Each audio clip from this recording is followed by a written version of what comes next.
আমরা পরিষ্কার বলতে চাই, আমাদের হিন্দু বৌদ্ধ খ্রিস্টান ভাইয়েরা যারা আছেন, আমরা যেমন এই দেশের নাগরিক, আপনারাও সেই দেশের নাগরিক। আর যদি কেউ আপনাদেরকে মাইনরিটি বলে, তাহলে আপনারা মুখের উপর চিৎকার দিয়ে বলবেন, আমরা মাইনরিটি নই, মেজরিটি নই, সমান অধিকারের ভিত্তিতে এই দেশের নাগরিক। আমি আমার নাগরিক অধিকার চাই।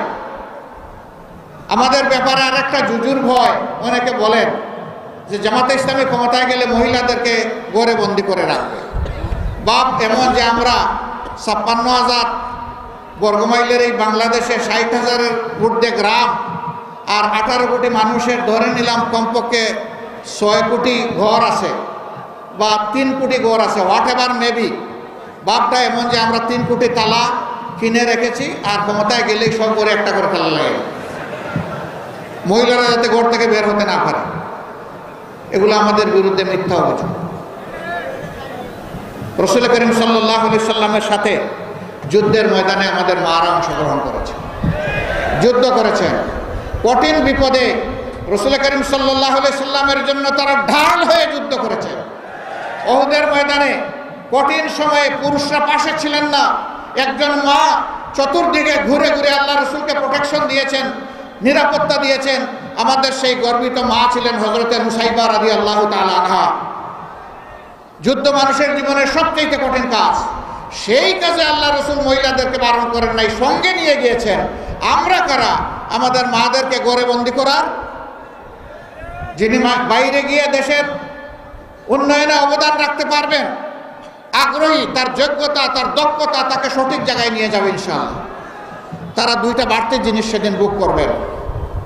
একটা হচ্ছে তাদের সম্মান, আর একটা হচ্ছে তাদের নিরাপত্তা। এখন সমাজে তাদের মর্যাদাও স্বীকার করা হয় না, আর নিরাপত্তা তো দেওয়াই হয় না।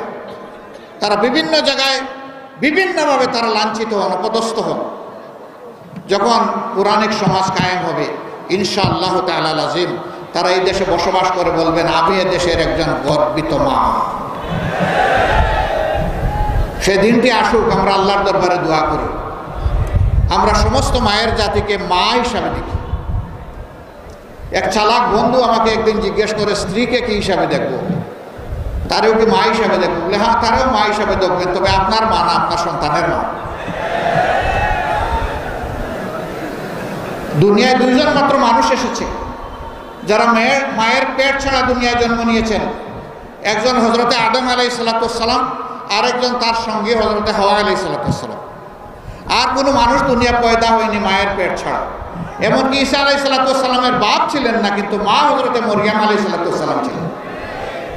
অতএব মায়ের কাছে আমরা সবাই ঋণী। আমরা আসলেই আমাদের মায়ের জাতকে, মায়ের জাতের সম্মানটাই ফিরাইয়া দিতে চাই। আল্লাহ যেন সেই শক্তি আমাদেরকে দান করেন।